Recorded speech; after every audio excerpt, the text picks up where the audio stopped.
राहुल गांधी जी, तेजस्वी यादव जी ने आज मिलकर राजधानी पटना में चक्का जाम का ऐलान किया था, जो कि तस्वीरें सामने आई है। दोस्तों, ये जो आप तस्वीरें देख रहे हैं, राहुल गांधी जी हैं, तेजस्वी यादव जी हैं। ये जो दोस्तों आप तस्वीरें देख रहे हैं, राजधानी पटना से आज तस्वीरें सामने आई है। दोस्तों, राहुल गांधी जी ने साफ साफ इलेक्शन कमीशन को ये नसीहत दिया है कि आप बीजेपी और आरएसएस के इशारे पर काम मत करिए, वरना सत्ता परिवर्तन होता है, आप पर कानून का शिकंजा कसा जाएगा। ये साफ साफ राहुल गांधी जी ने दोस्तों बयान दिया है। राहुल गांधी जी बोल रहे हैं कि जिस तरह महाराष्ट्र विधानसभा चुनाव में बीजेपी ने चोरी किया इलेक्शन कमीशन के इशारे पर, वैसे ही बिहार विधानसभा चुनाव में बीजेपी इलेक्शन कमीशन के सहारे चोरी करना चाहती है, लोगों का वोट काटना चाहती है। दोस्तों, सवाल ये जायज है। राहुल गांधी जी बोल रहे हैं कि जो लोग बिहार से बाहर रहते हैं उनका कैसे वोटर लिस्ट में नाम जोड़ा जाएगा, वो तो कट जाएगा। अगर वो लोग नहीं है तो उनका कौन देगा सारा डॉक्यूमेंट्स वेरिफिकेशन कौन करेगा? ये राहुल गांधी जी का सवाल बिल्कुल जायज है। और राहुल गांधी जी ने इलेक्शन कमीशन के बड़े बड़े अधिकारियों को ये नसीहत दी है कि आप लोग बीजेपी और आरएसएस के इशारे पर काम मत करिए। मैं बिना गहराई में जाकर कुछ नहीं बोलता हूं, राहुल गांधी जी ने बोला। और राहुल गांधी जी ये भी बोले कि बीजेपी बिहार के युवाओं का भविष्य खराब करना चाहती है। मैं चाहूंगा दोस्तों कि अब आप राहुल गांधी जी का जरा आप बयान गौर से सुनिएगा। आप जानते हो, मैं बिना बात को समझे, बिना गहराई में जाकर मैं नहीं बोलता हूं। मैं हिंदुस्तान की जनता को और बिहार की जनता को कह रहा हूं कि महाराष्ट्र का चुनाव चोरी किया गया था, और जैसे महाराष्ट्र का चुनाव चोरी किया गया था, वैसे ही बिहार का चुनाव चोरी करने की कोशिश की जा रही है। उन्हें पता लग गया कि हमने महाराष्ट्र मॉडल समझ लिया है, इसीलिए वो हम नया बिहार मॉडल लाए हैं। और मैं आपको साफ बताना चाहता हूं कि ये गरीबों का वोट छीनने का तरीका है। ये और मगर ये इन लोगों को मालूम नहीं है कि ये बिहार है। ये बात समझे नहीं है, ये बिहार है और बिहार की जनता ये कभी नहीं होने देगी। ये बीजेपी के नॉमिनेटेड इलेक्शन कमिश्नर हैं, ये देश की सच्चाई है। और मैं बिहार के युवा से कहना चाहता हूं, ये सिर्फ आपसे वोट चोरी नहीं हो रहा है, ये आपका भविष्य चोरी हो रहा है। ये चोरी नहीं होने देनी, और आपको बिहार के युवा को ये चोरी नहीं होने देनी है। पूरा इंडिया गठबंधन आपके साथ खड़ा है और हम ये चोरी कभी नहीं होने देंगे। यहां से क्लियर मैसेज देना चाहता हूं, आपको जो करना है करिए, मगर बाद में कानून आप पर लागू होगा। भूलिए मत, आप कितने भी बड़े हो, कहीं भी बैठे हो, कानून आपको नहीं छोड़ेगा। मैं आपको गारंटी दे रहा हूं कि कानून आपको नहीं छोड़ेगा। ये जो दोस्तों राहुल गांधी जी का जो आपने बयान सुना, राहुल गांधी जी साफ साफ इलेक्शन कमीशन को बोल रहे हैं कि मैं गारंटी देता हूं कि सत्ता परिवर्तन होगा तो आप पर कानून का दाव चढ़ेगा, आप पर कानून लागू होगा। ये राहुल गांधी जी का ऐसा आरोप है। दोस्तों आरोप बिल्कुल जायज है। अगर जो लोग बिहार से बाहर रहते हैं उनका वोटर लिस्ट में नाम कैसे जुड़ेगा? वो तो कट जाएगा। अगर वो लोग डॉक्यूमेंट्स नहीं देते हैं तो क्या कट जाएगा?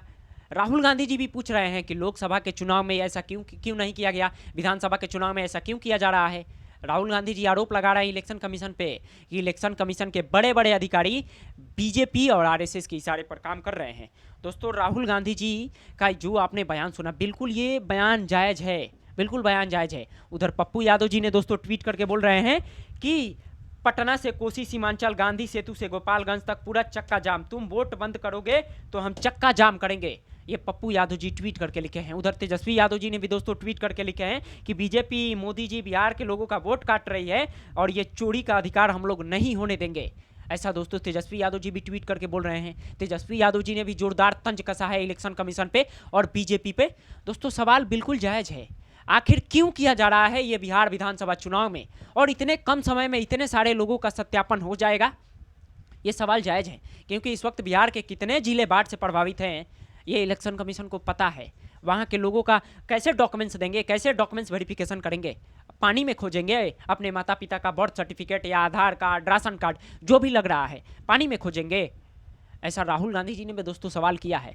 लेकिन इलेक्शन कमीशन के बड़े बड़े अधिकारी विपक्ष के तमाम ये मुद्दे को खारिज कर रहे हैं, सरासर इस बयान को बेतुका बता रहे हैं।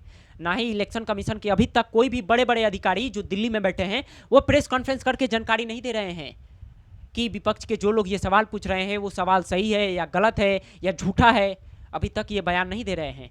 लेकिन राहुल गांधी जी आरोप लगा रहे हैं कि बीजेपी और आरएसएस के इशारे पर आप लोग काम मत कीजिए, वरना सत्ता परिवर्तन होगा तो आप पर कानून लागू होगा। इसके बाद दोस्तों राहुल गांधी जी चले जाते हैं दिल्ली, तेजस्वी यादव जी पटना में रहते हैं और पटना के बाद तेजस्वी यादव जी का एक कार्यक्रम होता है नवादा में। वहाँ पे तेजस्वी यादव जी बोलते हैं कि 2 गुजराती बताएंगे कि बिहार के लोग वोट करेंगे कि नहीं करेंगे, उनके इशारे पर यह सब काम होगा। मैं चाहूँगा दोस्तों तेजस्वी यादव जी जो नवादा में भाषण दिए हैं, मोदी जी और अमित शाह पे जोरदार तंज कसे हैं, जरा सुनिए बयान। ये गुजराती लोग हमको आके बताएगा दूगो अमित शाह मोदी जी कि बिहार में कौन वोट देगा।